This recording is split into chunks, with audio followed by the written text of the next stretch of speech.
কোপ্তা তো এর আগে আপনারা নানা রকম পদ্ধতিতে বানিয়েছেন। আজ আমি মুরগ মালাই কোপ্তা বানিয়ে দেখাবো। বানানো খুবই সিম্পল আর খেতে কিন্তু অসাধারণ হয়। এটা আপনারা রুটি, পরোটা, নান, তন্দুরি রুটি, ফ্রাইড রাইস এমনকি পোলাওর সাথেও খেতে পারেন। দারুণ সুন্দর খেতে লাগে। ভিডিওটি পুরো দেখার অনুরোধ রইল। নমস্কার বন্ধুরা, কিচেন টেকনিকে আপনাদের সবাইকে স্বাগত। আমি মধুমিতা। আজ নিয়ে এসেছি একটা দারুণ স্বাদের রেসিপি। চলুন দেখে নেওয়া যাক। মুরগ মালাই কোপ্তার জন্য আমি এখানে 350 গ্রাম বোনলেস চিকেন নিয়েছি। আমি এটা চিকেনের থাই আর লেগের অংশটাই নিয়েছি। আমি কোনো রকম ব্রেস্টের পিস ব্যবহার করিনি। আপনারা যদি ব্রেস্টের পিস ব্যবহার করেন দেখবেন কোপ্তাগুলো অনেকটাই শক্ত হবে আর ড্রাই থাকবে। তবে এই লেগ কিংবা থাইয়ের অংশটা যদি আপনারা নিয়ে কোপ্তা বানান তাহলে দেখবেন কোপ্তাগুলো খুব সুন্দর সফট হবে আর ভিতর থেকে খুব সুন্দর জুসি থাকবে। হাড় থেকে মাংসগুলোকে আমি আলাদা করে নিয়েছি, তারপর ছোট ছোট করে টুকরো করে নিয়েছি। তারপরে খুব ভালো করে আপনারা জল দিয়ে ধুয়ে নেবেন আর জলটাকে খুব ভালো করে ঝরিয়ে নেবেন। এরপর এই চিকেনের পিসগুলোকে আমি কিমা তৈরি করে নেব। আপনারা চাইলে বাজার থেকেও করিয়ে আনতে পারেন, তবে আমি এটা বাড়িতেই কিভাবে করেছি সেটা আপনাদের দেখিয়ে দিলাম। চিকেনটা যদি এইরকম ছোট ছোট করে পিস করে নেন দেখবেন কিমাটা খুব তাড়াতাড়ি হয়ে যাবে। এরপর একটা বড় আর ভারী ছুরি কিংবা চপারের সাহায্যে এইগুলোকে এইভাবে কিমা তৈরি করে নেবেন। তবে চিকেনের কিমা তৈরি করতে খুব একটা বেশি সময় লাগে না। দেখুন চিকেনটা আমার কত সুন্দরভাবে কিমাটা তৈরি হয়ে গিয়েছে, একদম ছোট ছোট দানার মতন তৈরি হয়ে গিয়েছে। দেখুন কিমা কিন্তু আমার তৈরি হয়ে গিয়েছে। আপনারাও ঠিক এই রকম পদ্ধতিতে কিমা তৈরি করে নেবেন, দেখবেন যে কোনো সময় যে কোনো কিছু খুব সহজেই বানিয়ে নেওয়া যায়। তবে কোপ্তার জন্য আপনারা কখনোই এই চিকেনটাকে পেস্ট করবেন না, তাহলে কোপ্তা কিন্তু একদম পারফেক্ট আসবে না, খেতে একদমই ভালো লাগবে না। এরপর এই কিমা চিকেনটাকে আমি একটা বোলের মধ্যে তুলে নেব আর বাকি যে চিকেনটা রয়েছে সেটাও একই রকম পদ্ধতিতে আমি কিমা তৈরি করে নেব। দেখুন আমি সমস্ত কিমা তৈরি করে নিয়েছি। এরপর এর মধ্যে দিয়ে দেব স্বাদ অনুযায়ী নুন। এরপর নিয়েছি 1 টেবিল চামচ ধনেপাতার ডান্ডিটা কুচিয়ে নিয়েছি খুব মিহি করে। ধনেপাতার যে ডান্ডিটা হয় পাতার আগে পর্যন্ত যে অংশটা ফাঁকা থাকে সেই অংশটা খুব ভালো করে মিহি করে কুচিয়ে নেবেন। আর নিয়েছি 2টো কাঁচা লঙ্কা কুচিয়ে, তবে ঝালটা আপনারা নিজেদের টেস্ট অনুযায়ী দিয়ে দেবেন। এগুলোকে আমি ওই চিকেন কিমার মধ্যে দিয়ে দেব। এরপর নিয়েছি 1 চামচ আদা রসুন বাটা আর দিয়েছি 2 টেবিল চামচ মতো ব্রেড ক্রাম্বস। ব্রেড ক্রাম্বস আগে থেকে আপনারা বেশি করে ব্যবহার করবেন না, তাহলে খুব একটা বেশি ভালো লাগবে না কোপ্তা খেতে। আর দিয়েছি 1 টেবিল চামচ বাটার। বাটারটা অবশ্যই আপনারা ব্যবহার করবেন। বাটার দিলে ভিতর থেকে যেমন সফট থাকবে আর জুসিনেস থাকবে আর খেতেও খুব সুন্দর লাগবে। এরপর চিকেন কিমার সাথে সমস্ত উপকরণ খুব ভালো করে মেখে নেব। তবে একটু সময় দিয়ে একটু ধৈর্য সহকারে আপনারা এটাকে মাখবেন, তাহলে দেখবেন প্রতিটা কিমার গায়ে খুব সুন্দরভাবে মশলাগুলো লেগে যাবে। যেহেতু এই কিমাটা আমরা মাখবার পরে আর ম্যারিনেশন করব না, তাই মাখাটা আপনারা খুব ভালো করে একটু মেখে নেবেন। দেখুন কিমাটা আমার খুব ভালো করে মাখা হয়ে গিয়েছে। এরপরে কোপ্তার আকারে বল তৈরি করে নেব। দেখুন আপনারা দুটো হাত ব্যবহার করবার কোনো প্রয়োজন নেই। এইভাবে এক হাত দিয়ে এইভাবে হাত দিয়ে প্রথমে একটু চেপে গোল করে নেবেন। তারপর হাতটাকে ঠিক এইভাবে একটুখানি ঘুরিয়ে ঘুরিয়ে নেবেন, দেখবেন কোপ্তা খুব সুন্দরভাবে তৈরি হয়ে যাবে। তবে এর কোনো রকম পারফেক্ট শেপ করবার প্রয়োজন নেই, এইরকম একটু টেরা বাঁকা হলে কোনো অসুবিধে নেই। দেখুন একটা কোপ্তা শেপ তৈরি করা হয়ে গিয়েছে, আরো একটা করে আমি আপনাদের দেখিয়ে দিচ্ছি। দেখুন পরিমাণ মতন আপনারা ওই চিকেন কিমাটা হাতের মধ্যে নেবেন, প্রথমে একটু চেপে গোল করে নেবেন, তারপরে হাতের মধ্যে ওই চিকেনটাকে একটু ঘুরিয়ে ঘুরিয়ে ঠিক এইভাবে গোল করে নেবেন। তাহলে দেখবেন রেডি হয়ে যাবে একদম কোপ্তা শেপ।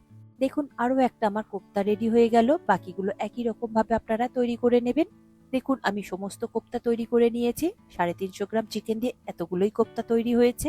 কোপ্তাগুলোকে আমি সরিয়ে রাখলাম। এরপর একটা মশলা রেডি করে নেব। তার জন্য একটা ফ্রাই প্যান নিয়েছি, তার মধ্যে দিয়ে দেব 3টে এলাচ। এরপর নিয়েছি অর্ধেক জয়িত্রী আর নিয়েছি 5টা লবঙ্গ আর নিয়েছি 1 চা চামচ গোটা গোলমরিচ।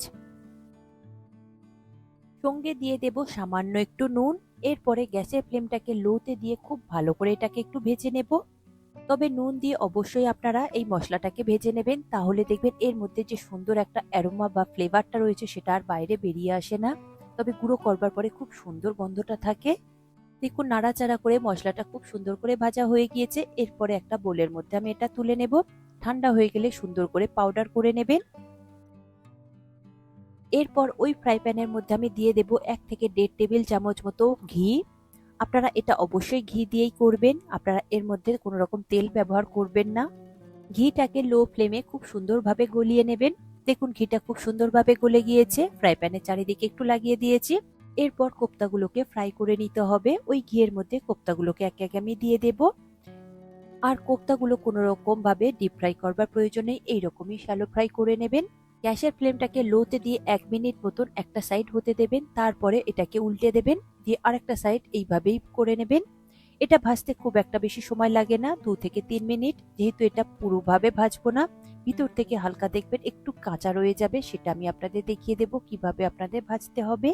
দেখুন দুটো সাইড আমি ঘুরিয়ে ফিরিয়ে বেশ লাল লাল করে ভেজে নিচ্ছি, তবে খুব বেশি ডার্ক করে ভাজবেন না। আমি ঠিক যেভাবে ভাজছি ওইভাবেই আপনারা ভেজে নেবেন। দেখুন কোপ্তাগুলো দুটো সাইড দিয়ে খুব ভালো করে আমার ভাজা হয়ে গিয়েছে। এরপরে এটাকে তুলে নিয়ে একটা প্লেটের মধ্যে আমি রেখে দেব। দেখুন কোপ্তাগুলো আমার ভাজা হয়ে গিয়েছে। এরপরে একটা কোপ্তা আমি আপনাদের দেখিয়ে দেব যে ভিতর থেকে ঠিক কেমন অবস্থায় রয়েছে। দেখুন একটা কোপ্তা আমি নিয়েছি, দুটো সাইড কত সুন্দরভাবে লাল লাল হয়ে ভাজা হয়েছে। তবে মাঝখানটা দেখুন, আমি একটু ভেঙে দেখিয়ে দিচ্ছি। ভিতর থেকে দেখুন এখনো একটু কাঁচা ভাব রয়েছে। কোপ্তা যদি 100% এইভাবে ভেজে নেন তাহলে কোপ্তাটা খুব বেশি শক্ত হয়ে যাবে আর ড্রাই হয়ে যাবে। এইভাবে করলে খুব সুন্দর সফট থাকবে। কোপ্তাটা বাকি সিদ্ধটা এটা গ্রেভির মধ্যেই হয়ে যাবে। এরপর নিয়েছি দুটো মিডিয়াম সাইজের পেঁয়াজ। পেঁয়াজটাকে আমি খুবই সরু সরু করে কেটে নিয়েছি। এরপর ওই পেঁয়াজটাকে ওই গরম ঘিয়ের মধ্যে দিয়ে দেব। এখানে পুরো রান্নাটাই কিন্তু ঘি আর বাটার দিয়েই হচ্ছে, কোনো রকম তেলের ব্যবহার হয়নি। পেঁয়াজটাকে লো ফ্লেমে খুব ভালো করে ভেজে নিতে হবে, তবে লাল লাল করে ভাজবেন না। ঠিক দেখুন আমি যেভাবে ভাজছি, জাস্ট পেঁয়াজের হালকা করে কালারটা চেঞ্জ হবে, ঠিক সেই রকম করেই আপনারা ভেজে নেবেন। আর ওই পেঁয়াজের মধ্যে দিয়ে দেব 7-8টা মতন গোটা কাজু। তবে কাজু বাদাম খুব বেশি দেওয়ার প্রয়োজন নেই, এটাই যথেষ্ট। এরপরে পেঁয়াজের সাথে কাজু বাদামটাকে খুব ভালো করে ভেজে নেব, তবে পুরোটাই আপনারা লো ফ্লেমে করবেন। পেঁয়াজ আর কাজু বাদাম খুব ভালো করে ভাজা হয়ে গিয়েছে। এরপর এর মধ্যে দিয়ে দেব 1 চামচ আদা রসুন বাটা। আদা রসুন দিয়ে পেঁয়াজ আর ওই কাজু বাদামের সাথে খুব ভালো করে ভেজে নিতে হবে, আদা রসুনের কাঁচা গন্ধ চলে যাওয়া পর্যন্ত। দেখুন আদা রসুন পেঁয়াজ কাজু বাদাম সমস্ত কিছু খুব ভালো করে ভাজা হয়ে গিয়েছে। এর কালারটাই দেখুন শুধু চেঞ্জ হয়েছে। এরপর এর মধ্যে দিয়ে দেব 200 গ্রাম টক দই। টক দইটা অল্প করে একটু জল দিয়ে খুব ভালো করে আমি ফেটিয়ে নিয়েছিলাম। এরপর টক দইটা ওর মধ্যে দিয়ে দেব, দিয়ে খুব ভালো করে একটু নাড়াচাড়া করে নেব। তবে এই সময় আপনারা গ্যাসের ফ্লেমটাকে কিন্তু লোতেই রাখবেন, তা না হলে কিন্তু টক দইটা ফেটে যেতে পারে। এইভাবে 2 থেকে 3 মিনিট মতো টক দইটাকে রান্না করে নেবেন, যাতে টক দইয়ের কাঁচা গন্ধটা চলে যায়। তারপরে দেখুন আমি গ্যাসের ফ্লেমটাকে বন্ধ করে দিয়েছি। ঠান্ডা হয়ে গেলে এটাকে মিক্সিং জারের মধ্যে দিয়ে খুব সুন্দর করে একটা স্মুথ পেস্ট তৈরি করে নেবেন। এরপর দেখুন ওই ফ্রাই প্যানটাই নিয়েছি, আমি কোনো রকম ভাবে আর পরিষ্কার করিনি। গ্যাসের ফ্লেমটাকে লোতে দিয়ে আমি ওই পেস্টটাকে দিয়ে দেব। আর গ্যাসের ফ্লেমটাকে লোতে দিয়েই আপনারা এই রান্নাটা তৈরি করবেন। দেখুন কত সুন্দর স্মুথ পেস্ট তৈরি হয়েছে। এরপর মিক্সিং জার ধুয়ে 1 কাপ মতন উষ্ণ গরম জল আমি দিয়ে দেব। এরপর দিয়ে দেব দুটো চেরা কাঁচা লঙ্কা। কাঁচা লঙ্কাটা এই সময় দিয়ে ওই গ্রেভিটার সাথে ফোটালে কাঁচা লঙ্কার খুব সুন্দর একটা ফ্লেভার আসে, আর অল্প অল্প একটু ঝালও হয়। দেখুন গ্রেভিটা কত সুন্দরভাবে ফুটতে শুরু করে দিয়েছে। এরপর দিয়ে দেব স্বাদ অনুযায়ী নুন, আর দিয়ে দেব 1/2 চা চামচ চিনি। চিনিটা অবশ্যই আপনারা ব্যবহার করবেন, তা না হলে কিন্তু এর স্বাদের ব্যালেন্স আসবে না, কারণ পুরো রান্নাটাই টক দই দিয়ে হচ্ছে, তাই স্বাদের ব্যালেন্সের জন্য চিনির প্রয়োজন। খুব ভালো করে একটু মিশিয়ে নিয়েছি, গ্রেভিটাও অনেকটা ঘন হয়ে এসেছে। এরপর দেখুন ভেজে রাখা কোপ্তাগুলোকে আমি দিয়ে দেব।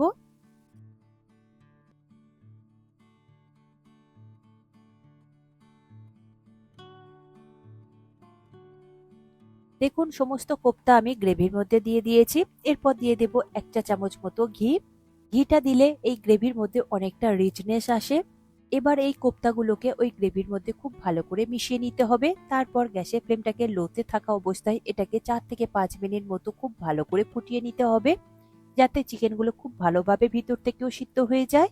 দেখবেন চিকেন থেকে আবার কিছুটা পরিমাণে জলও বের হবে, যেহেতু চিকেনটা ভিতর থেকে কাঁচা রয়েছে তাই। এরপর এর মধ্যে দিয়ে দেব 4 থেকে 5 টেবিল চামচ মতো ফ্রেশ ক্রিম। তবে ফ্রেশ ক্রিমটা ব্যবহার করলে খেতে কিন্তু খুব সুন্দর হয় গ্রেভিটা, আর গ্রেভির কালারটাও একটু সাদা সাদা হয়। পরে খুব ভালো করে গ্রেভির সাথে আর কোপ্তার সাথে মিশিয়ে নেব। তারপর আরো 1 মিনিট মতো খুব ভালো করে লো ফ্লেমে ফুটিয়ে নেব। হয়ে গেলে দেখুন আমি গ্যাসের ফ্লেমটাকে বন্ধ করে দিয়েছি। তারপরে এটাকে ঢাকা দিয়ে 5 মিনিট মতো স্ট্যান্ডিং টাইমে রেখে দেব। এরপর একটা তড়কা রেডি করে নেব। তার জন্য নিয়েছি একটা কড়াই, তাতে দিয়ে দেব 1 থেকে 2 চামচ মতো ঘি। ঘিটা লো ফ্লেমে খুব ভালো করে মেল্ট করে নেবেন। দেখুন ঘি মেল্ট হয়ে গিয়েছে, তার মধ্যে দিয়ে দেব দুটো শুকনো লঙ্কা। শুকনো লঙ্কাটাকে লো ফ্লেমে খুব ভালো করে ভেজে নিতে হবে, তবে কালো করে ভাজবেন না, এইরকমই লাল লাল থাকবে। দেখুন শুকনো লঙ্কা ভাজা হয়ে গিয়েছে, এর মধ্যে দিয়ে দেব সামান্য একটু ঝাল লাল লঙ্কার গুঁড়ো। লঙ্কার গুঁড়ো দেওয়ার পরে খুব তাড়াতাড়ি একটু মিশিয়ে নেবেন, তারপর এর মধ্যে দিয়ে দেবেন সামান্য একটু জলের ছিটে। জল দেওয়ার পরে দেখুন কালারটা কত সুন্দর এসেছে, একদম ব্রাইট এসেছে। এরপরে গ্যাসের ফ্লেমটাকে বন্ধ করে দেবেন। এটা একটু ঝাল ঝাল তড়কা তৈরি হয়েছে। আর মালাই কোপ্তাটা যেহেতু একটু সাদা সাদা রান্না হয়েছে, তাই এই তড়কাটা উপর থেকে দিলে দেখতে খুব সুন্দর লাগবে। এরপর এটাকে একটা বোলের মধ্যে গার্নিশ করে নিচ্ছি। দেখুন মালাই কোপ্তাটা আমি এই বোলের মধ্যে খুব সুন্দরভাবে সাজিয়ে নেব। আর এগুলো একটু সাবধানেই তুলবেন, যেহেতু মালাই কোপ্তাগুলো খুবই সফট হয়েছে।